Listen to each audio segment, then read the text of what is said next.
ونؤمن به ونتوكل عليه ونعوذ بالله من شرور أنفسنا ومن سيئات أعمالنا من يهده الله فلا مضل له ومن يضلله فلا هادي له ونشهد أن لا إله إلا الله وحده لا شريك له ونشهد أن سيدنا وسندنا ومولانا محمدا عبده ورسوله صلى الله تعالى عليه وعلى آله وأصحابه أجمعين أما بعد فأعوذ بالله من الشيطان الرجيم بسم الله الرحمن الرحيم إنا أنزلناه في ليلة القدر وما أدراك ما ليلة القدر ليلة القدر خير من ألف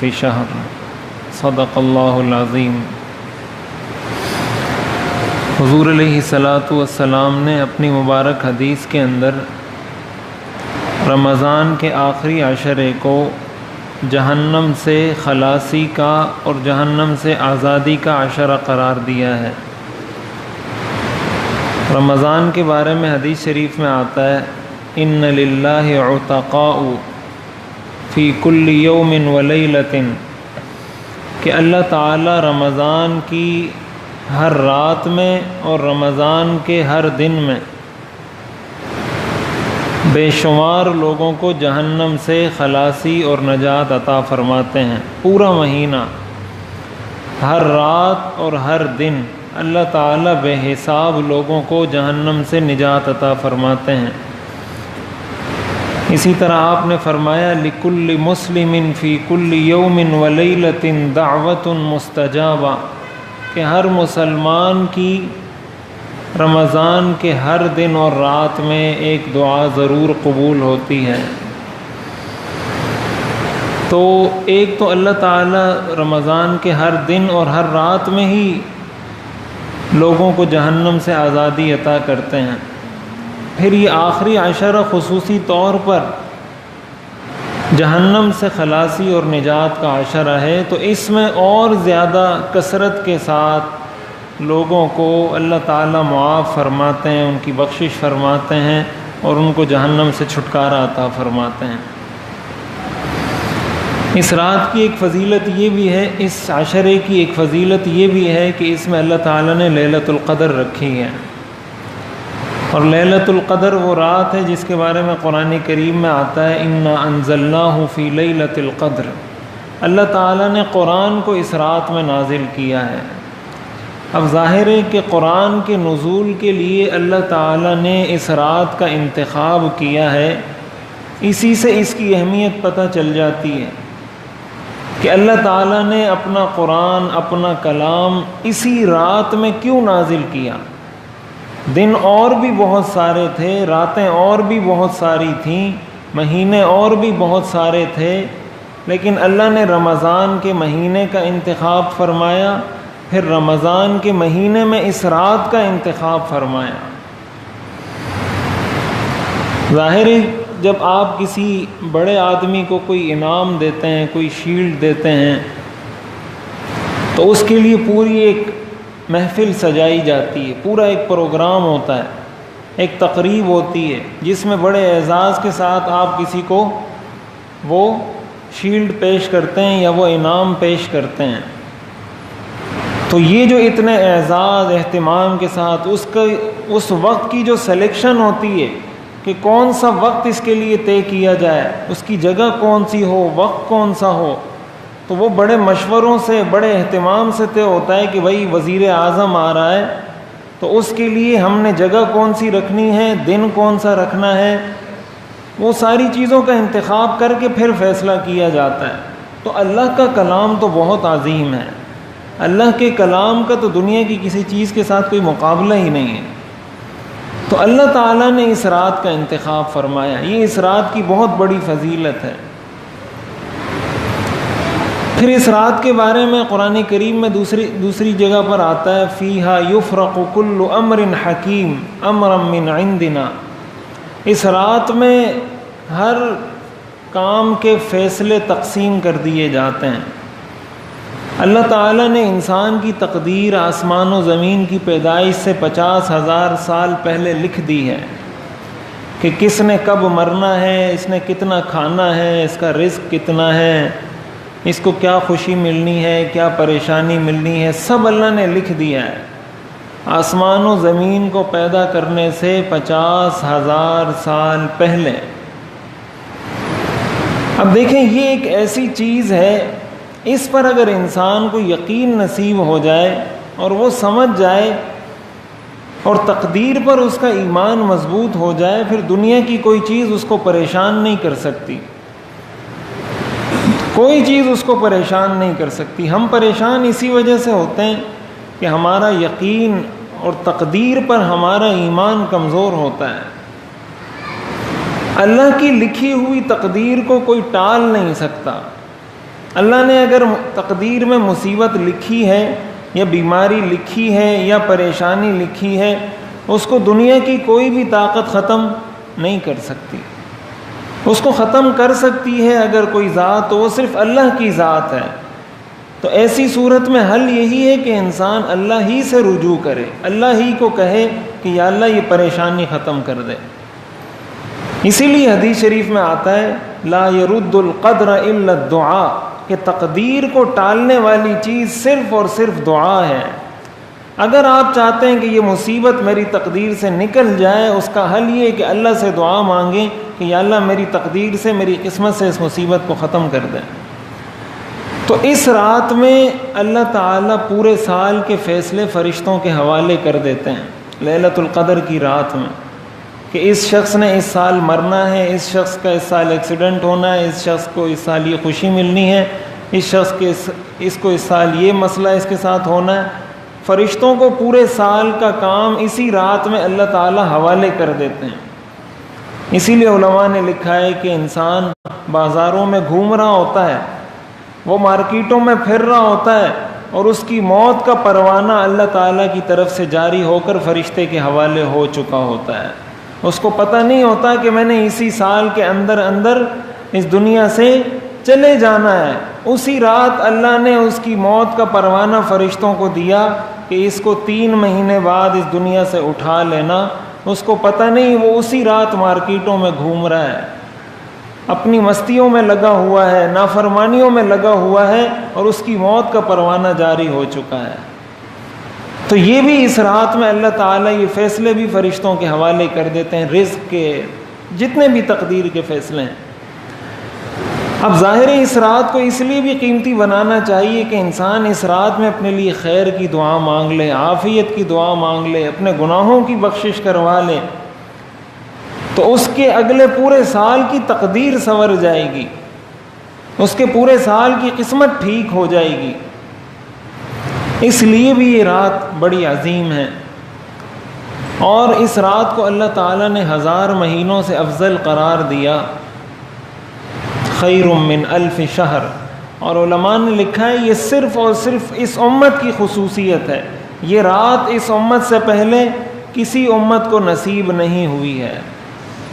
اور اس کی وجہ بھی روایات میں آتا ہے کہ صحابہ نے حضور علیہ الصلاۃ والسلام سے عرض کیا کہ ہم سے پہلے جو لوگ تھے وہ تو 1000 سال عبادت کیا کرتے تھے، ہماری تو عمریں ہی اتنی کم ہیں۔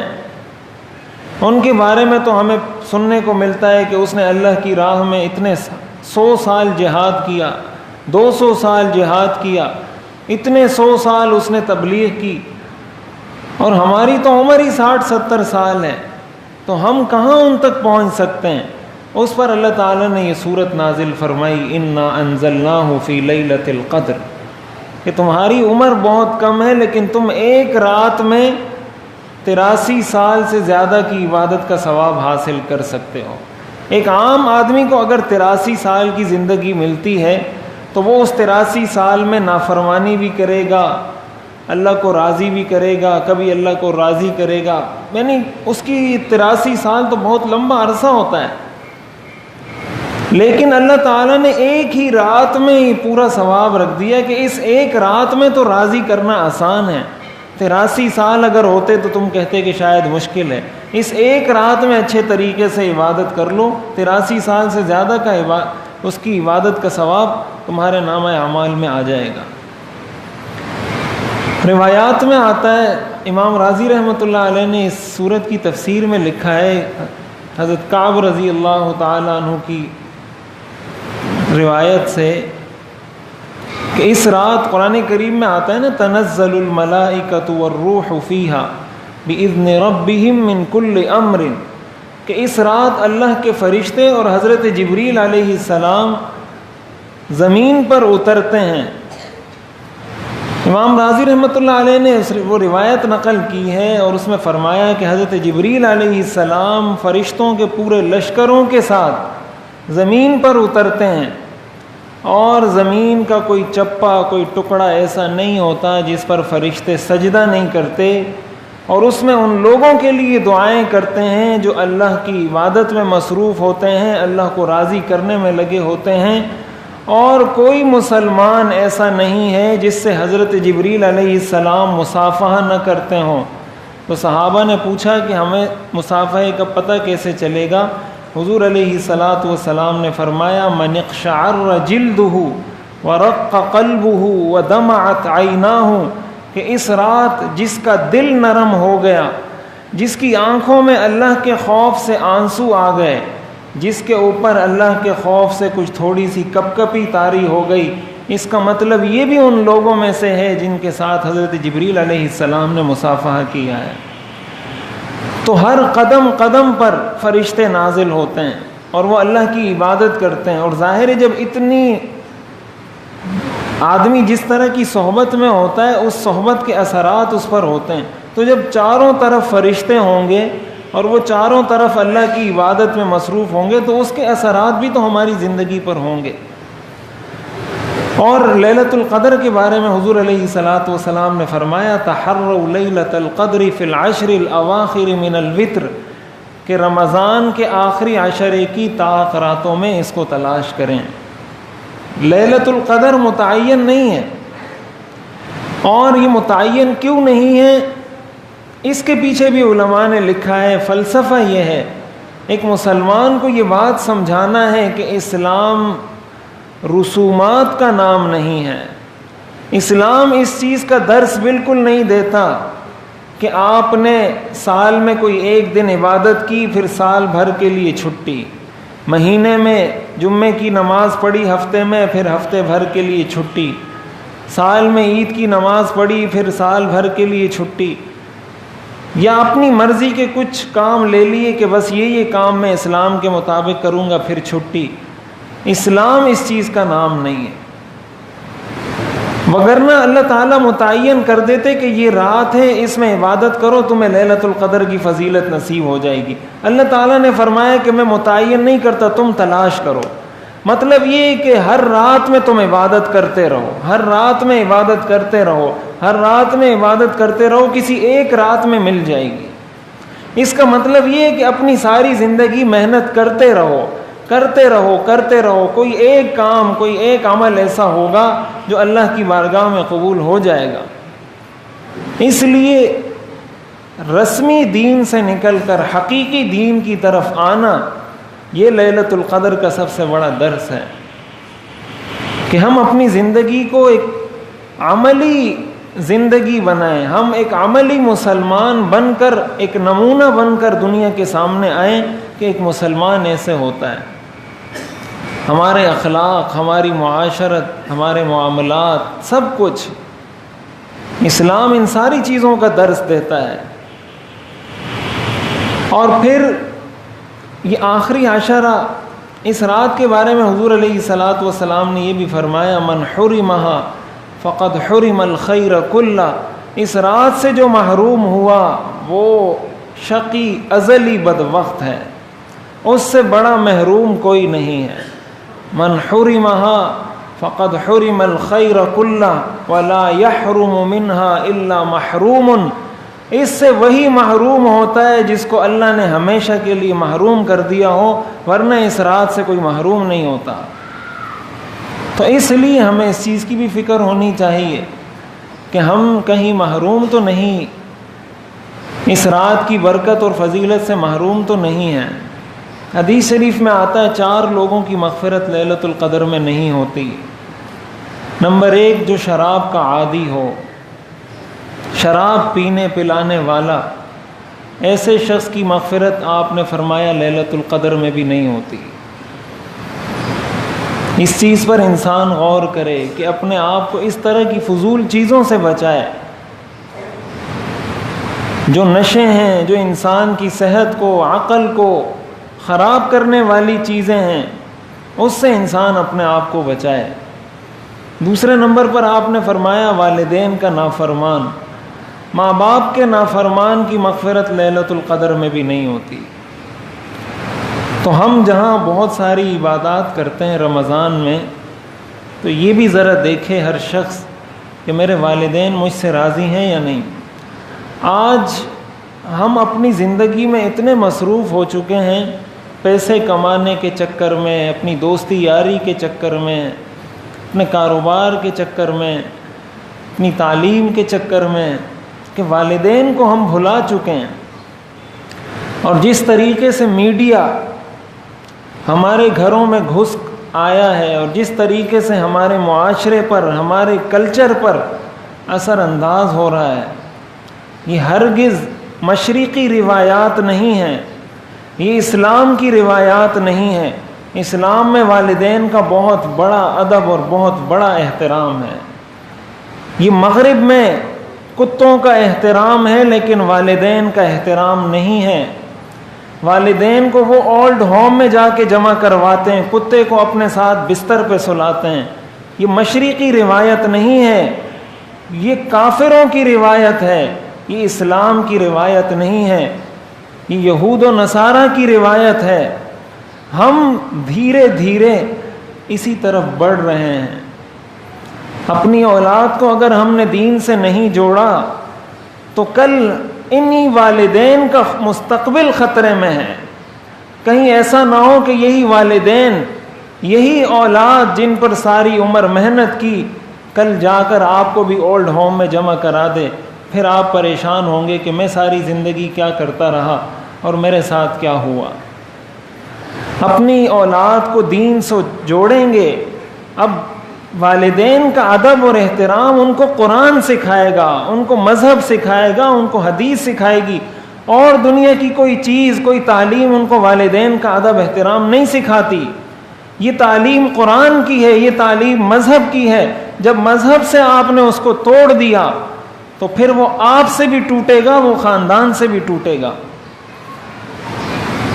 تو والدین کے نافرمان کی مغفرت نہیں ہوتی۔ اس لیے اس چیز پر غور کیا جائے کہ اگر ہمارے ہاں اس طرح کی چیزیں بڑی رائج ہوتی چلی جا رہی ہیں، کبھی فادر ڈے منایا جا رہا ہے، کبھی مدر ڈے منایا جا رہا ہے، کبھی ٹیچر ڈے منایا جا رہا ہے، کبھی مزدور ڈے منایا جا رہا ہے، یہ سارے کھوکھلے نعرے ہیں، کھوکھلے، بالکل کھوکھلے نعرے ہیں۔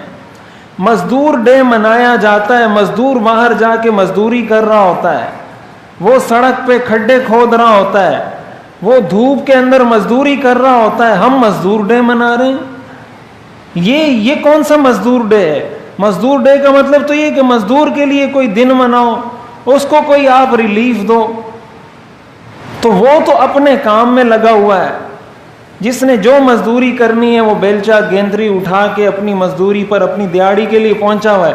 سیٹھ صاحب جو ہے نا، وہ کمرے میں بیٹھ کے وہاں سے فیس بک پہ لکھتا ہے سارے مزدوروں کو مزدوروں کا عالمی دن مبارک ہو۔ یہ ہماری روایات رہ گئی ہیں۔ یہ میں عرض کر رہا ہوں، یہ اسلام کی روایات نہیں ہے کہ مزدور ڈے منا لو۔ اسلام میں ہر دن مزدور ڈے ہے، اسلام کا ہر دن مزدور ڈے ہے۔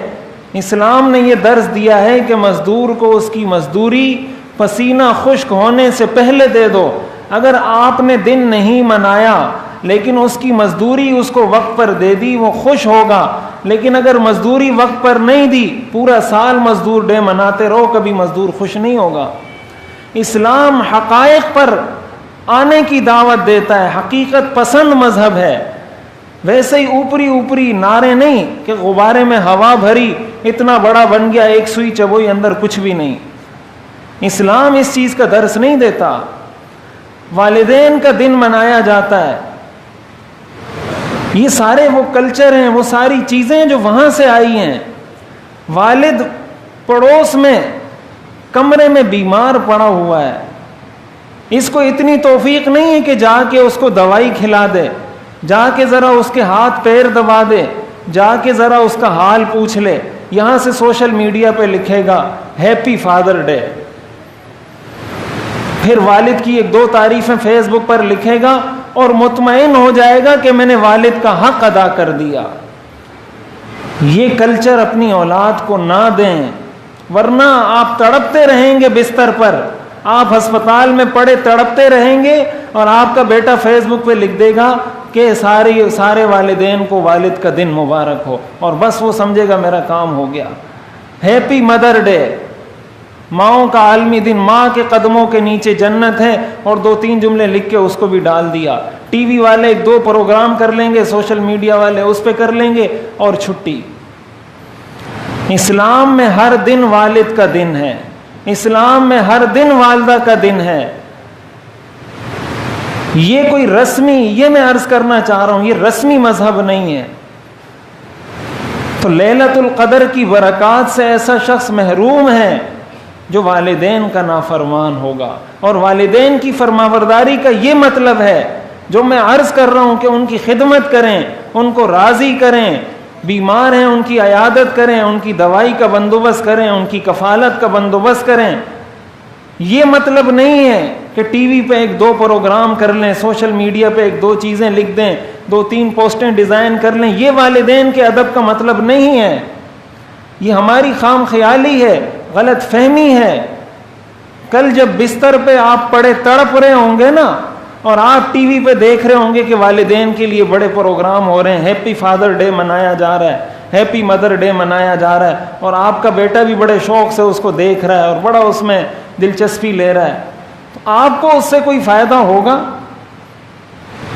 حقیقت کی طرف اپنی اولاد کو لے کر آئیں. مذہب سے اپنی اولاد کے تعلق کو کمزور مت کریں. یہ ان کے مستقبل کے لیے تو خطرہ ہے ہی، آپ کے مستقبل کے لیے بھی خطرناک ہے.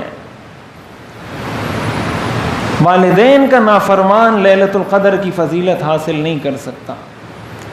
تیسرے نمبر پر آپ نے فرمایا جو رشتہ داروں کے ساتھ قطع تعلقی کرتا ہو، ایسا شخص بھی لیلۃ القدر کی برکات کو حاصل نہیں کر سکتا.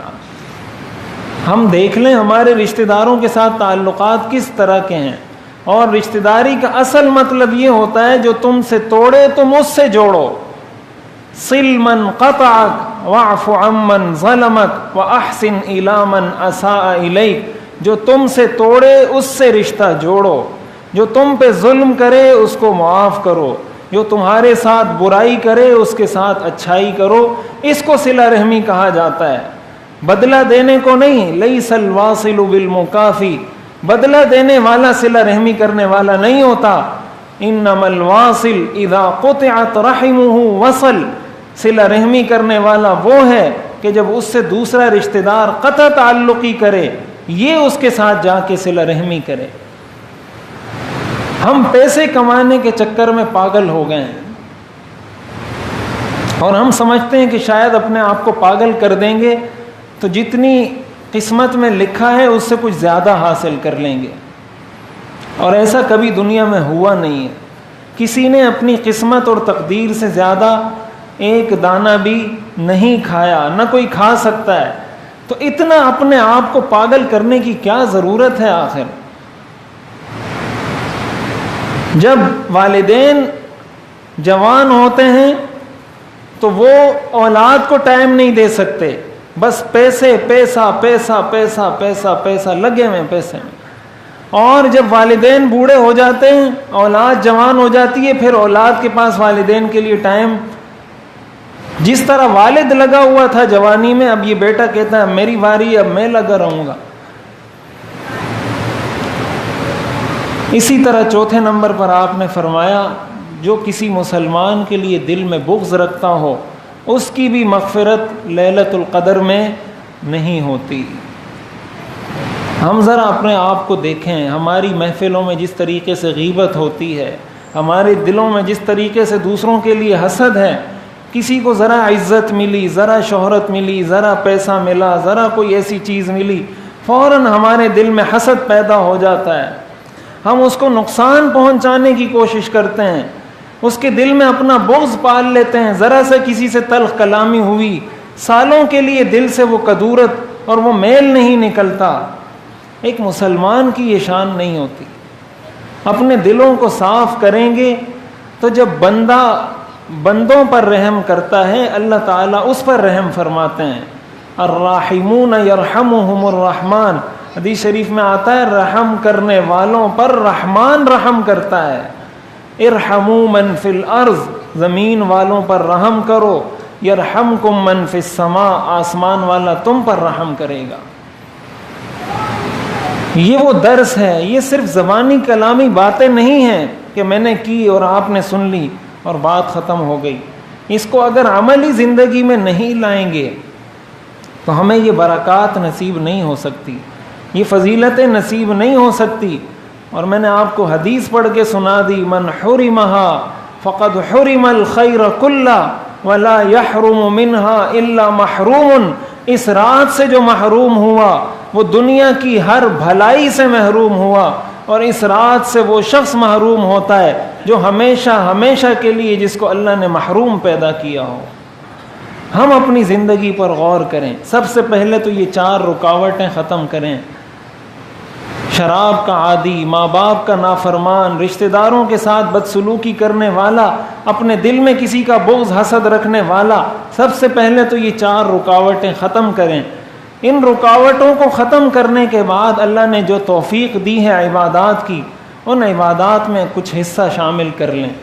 نماز پڑھ لیں، قرآن کی تلاوت کر لیں، کچھ صدقہ کر لیں، کسی غریب کی مدد کر لیں، کسی یتیم کے سر پہ ہاتھ رکھ لیں، جو ہو سکتا ہے۔ اور یہ آخری بات یہ کہ اس بات کا عزم کریں کہ ہم نے اس عید کی خوشیوں میں اپنے ساتھ دوسروں کو بھی شریک کرنا ہے۔ حدیث شریف میں آتا ہے ادخال السرور فی قلب المسلم صدقۃ، کسی مسلمان کو خوش کرنا یہ صدقے کا ثواب رکھتا ہے۔